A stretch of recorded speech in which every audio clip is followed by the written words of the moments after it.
Hey everyone, I'm going to talk about everything in this video from Shelly's response to the Zionist allegations to air the series, Enemies with Benefits, Girls Rule, Blackpink, LMSY, Enjoy June Dao, TK Nur, and a few more things. First, we've got an update on Shelly.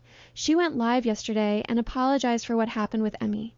Really? She didn't even need to do that. She wasn't in the wrong here. It's not like she posted that picture to hurt Emmy on purpose. She literally just shared a post. In fact, the plot twist is fans were actually asking Emmy to apologize instead. But Shelly chose to be the bigger person and said sorry. First of all, I want to say sorry to what happened yesterday until this morning from the bottom of my heart, straight to all of you. That's what I want to say, because what I said or did might cause someone in trouble, or like might make someone feel misunderstanding or feel uncomfortable or disappointed. And I just want to say sorry to all of you, and to Amy as well, and to some of her fans, and to all of you, because I did not expect this to happen at all. None of this was my intentions. So yeah, I want to apologize to what really happened yesterday. Now, the bigger issue, those serious Zionist accusations against her. She addressed that too. She said she's Thai, that's her identity, and when it comes to geopolitics, she's still educating herself. She acknowledged the loss of life and the real suffering happening and made it clear she doesn't want to support anything harmful. And about what I said before, if there's any points or any words, cross unclear or like hurtful meaning, I want to take fully responsibility on that, because I'm still learning and I'm trying my best to understand this complex issue. And now I realize that what really happened out there in this world is not just geopolitical debate, but it's so much more serious, and it's so much more than that. It's deep, and I do value that, and I'm still on my learning stage. And yeah, this is what I really feel, that it's not just geopolitical debates. It's more than that. It's about human lives. It's about real laws, real pain. So I want to take my fully responsibilities on that. I was born and raised in Thailand.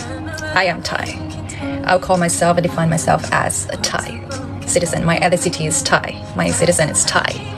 I'm British. My mom's Thai. I live with my mom and my brother. So, for throughout these times, and since I was very young until today, the way I grow, the way my mom raised me, shaped me into the person I am today. And I do value Thai cultures, and I am very, very connected with Thai cultures.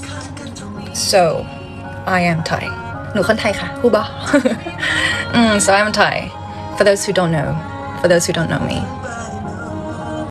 Next, the Air trailer finally dropped today. It was supposed to come out 3 days ago, but got delayed by Ninestar due to technical issues.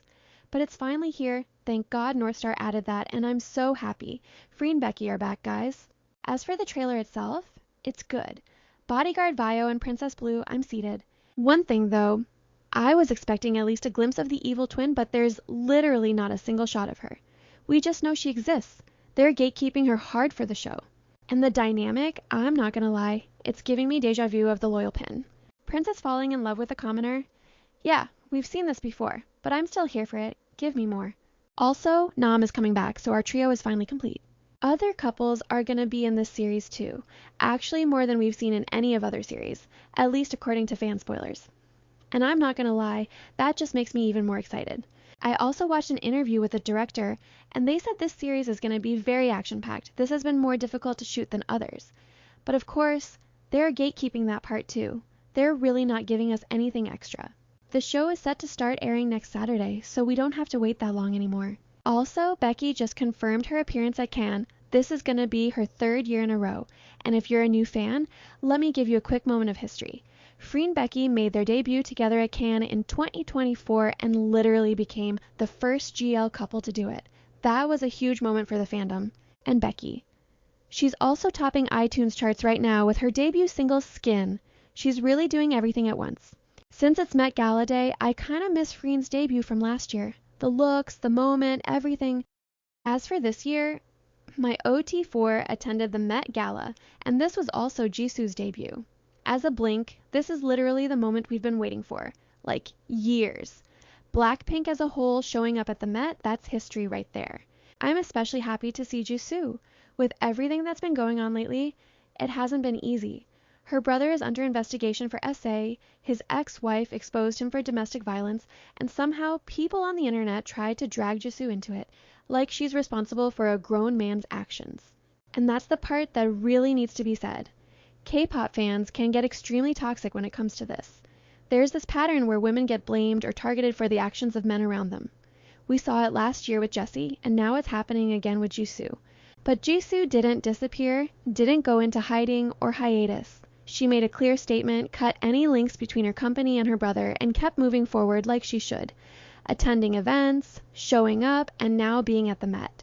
And her English have improved so much. I'm so proud. I'm so excited and a little nervous too. Another member who's getting a lot of attention right now is Lisa. She's probably the most talked about celebrity coming out of Thailand at the moment, and her look is everything. She was fully on theme, with those 3D printed arm of her, the details, and that custom couture. Lisa always experiments with fashion, and this time too, she delivered. The other girls looked amazing as well. Jisoo was definitely a standout for me. Jennie looked beautiful, but I'm not gonna lie, it felt a bit safe, but she looks like a gorgeous mermaid.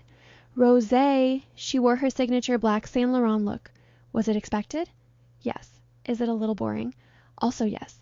But at the same time, that is her brand now. Clean, simple, black elegance. So I'm not gonna go too hard on her for that. Also, she my bias. There were other K-pop idols too. I spotted Ning Ning and Karina as well. And Nishapat also attended the Met Gala. She looked good. Her outfit was a bit handsy, with those hands all over her body. Some people didn't like it, but if you look at the side angles, it actually comes together much better. Personally, I liked the look. Some GL fans might know Nisha through Faye or Mile, and some might not. But she's actually a big name in Thai entertainment. She has her own agency, works as a talent manager and editor, and manages a lot of major celebrities in Thailand, including Faye. Now, the biggest highlight of the past 2 days has to be Enemies with Benefits and Girls Rules. Starting with Enemies with Benefits. This show is literally the it girl right now. It's been trending everywhere, and for good reason. Jane Jing were at the premiere, watching the first episode with fans, and the show delivered exactly what they'd been teasing for months. It's getting a lot of praise right now, and it deserves it. The only small complaint I have, and I've seen fans say the same thing, is the editing. I just wish they don't lean too much into that Girls' Rule style editing, with the excessive split screens and divided frames. It can get a bit distracting if overused. Now, about the controversy, they actually edited out the rising sun flag. Some of you might not know, but when the teaser dropped last week, fans spotted the Japanese imperial flag in a scene where they're out drinking with Japanese clients. That sparked a whole discourse. Chinese and especially Korean fans were really hurt by it because that symbol is tied to Japanese imperialism, occupation, and World War II atrocities. It's often compared to a swastika, and there are even movements pushing to ban it, so yeah. It was definitely not something that could be brushed off as just Japanese aesthetic. It was a poor choice by the set design team, and fans made that very clear. Some even threatened to boycott the show if Snap 25 or GMM didn't address it. No official statement was released, but they did end up editing it out and blacking it out in the first episode, so at least they listened. And of course, comparisons were bound to happen. A lot of fans are saying Enemies with Benefits is everything Girls' Rule was supposed to be. But you know what? I'm just gonna say it. What a lot of you actually want from Girls' Rule is more kissing. There, I said it. And that's exactly why these two shows shouldn't even be compared like that. Enemies with Benefits is literally built around the benefits. Of course, it's going to have more intimate scenes, and that's part of the appeal and one of the selling points of the series. But Girls' Rule was never trying to be that. It's more about the dynamics, the chaos, the relationships, the drama, so expecting it to deliver the same kind of content just doesn't make sense. Here's my take on Girls' Rule. You'll actually enjoy the show a lot more if you stay off the Black app and don't read a think piece after every single episode. Yes, it has flaws, but overall, it's still a really good show. This is kind of a dream project. We don't usually get a series like this with so many couples, a full 12-episode run, an ensemble cast where everyone is queer and interconnected like that. Like, tell me, when are we ever going to see Emmy flirting with love on screen again? Or the ghost ship of Namton and View? Probably not anytime soon. Maybe never again, the way some of y'all completely lost your minds over the Shasha and Bambi kiss, and then again over Namtan's reaction. All of this actually came up in their X Spaces live last night. First, the reactions Namtan and Love gave to their partners kissing, I found it hilarious. But of course, people still had an issue with it.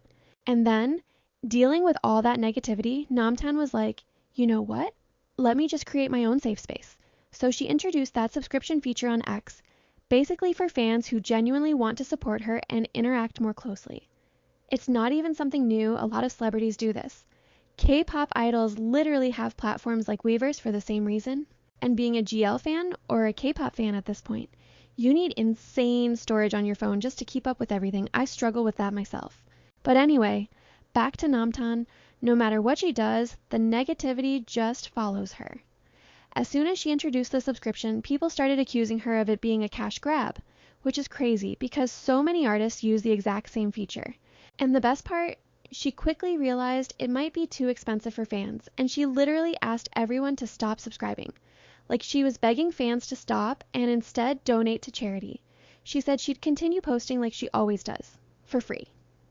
She didn't even know how expensive the feature would turn out to be and how to use it properly. That whole day was just messy for her. So in last night's live with the cast, she was joking about it, saying no matter who's kissing on screen, somehow she's the one who ends up getting hate. And about her reaction to the Shasha and Bambi kiss, she clarified everything. She did know about the scene from the table read, but completely forgot about it. Plus, the scene was kind of rewritten on the spot during filming, so when she watched it in the reaction video, it caught her off guard. Apparently, Love was the only one from the cast who fully knew about the kiss beforehand. Everyone else was surprised too. So yeah, that explains the whole reaction moment. Also, June looked absolutely beautiful at her recent event. I've also been seeing a lot of comments asking about their second series. As of now, there are still no new updates on Love on Hire. Last we heard, it was in pre-production, and that's pretty much it. And trust me, you're not alone. So many fans are actively waiting for filming dates or even a rough release window because it's been really quiet lately. But don't worry, if there's any update, I'll let you guys know.